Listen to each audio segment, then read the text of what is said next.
તારીખ 13 ઓગસ્ટ 2026ના રોજ સવારે 8:30 વાગ્યે નાયબ મુખ્યમંત્રી હર્ષ સંઘવી સહિત અગ્રણીઓએ હેરિટેજ રિક્ષામાં કરી મુસાફરી।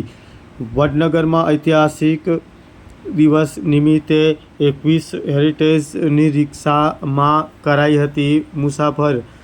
મહેસાણા જિલ્લામાં આવેલા વડનગરમાં વડનગરના વારસાની ઝાંખી કરાવતી રિક્ષામાં નાયબ મુખ્યમંત્રી હર્ષ સંઘવીએ રિક્ષામાં બેઠા બાદ સમગ્ર વડનગરની મુસાફરી કરી હતી। સાથે સાથે અગ્રણીય નેતાઓ પણ ઉપસ્થિત રહ્યા હતા।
પવિત્ર શ્રાવણ માસના પહેલા સોમવારથી વડનગર ખાતે શ્રાવણ મહોત્સવની વહેલી સવારે અતિ ભવ્ય ડમરૂ યાત્રા જોડે આજે શરૂઆત કરવામાં આવ્યું છે।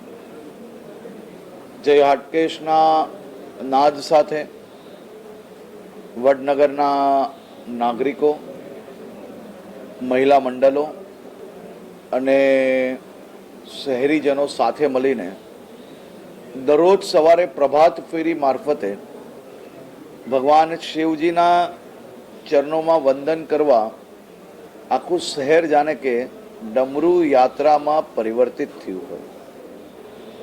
આખો શ્રાવણ માસ વહેલી સવારથી શહેરમાં અલગ અલગ સ્થળથી આ ડમરૂ યાત્રાનું શહેરીજનોએ આયોજન કર્યું છે અને દર રવિવારે ખાસ કરીને શિવ ભક્તિની બી વ્યવસ્થાઓ અહીંયા કરવામાં આવી છે।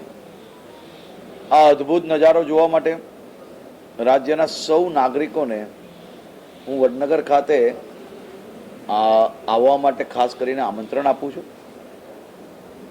હાટકેશ્વર મહાદેવજીની આ ખૂબ જ પૌરાણિક મંદિર, જ્યાં મંદિરમાં પ્રવેશ થતાં જ એક ખૂબ જ અદ્ભુત અનુભૂતિ થતી હોય છે। એવા હાટકેશ્વર મહાદેવના દર્શન આપ સૌને પ્રાપ્ત થઈ શકે અને શિવ ભક્તિ આપ સૌ લોકો સારી રીતે કરી શકો શ્રાવણ માસના આ પવિત્ર અવસરે, તે માટે ગ્રામજનો અને રાજ્ય સરકાર દ્વારા બધી જ વ્યવસ્થાઓ કરવામાં આવી છે।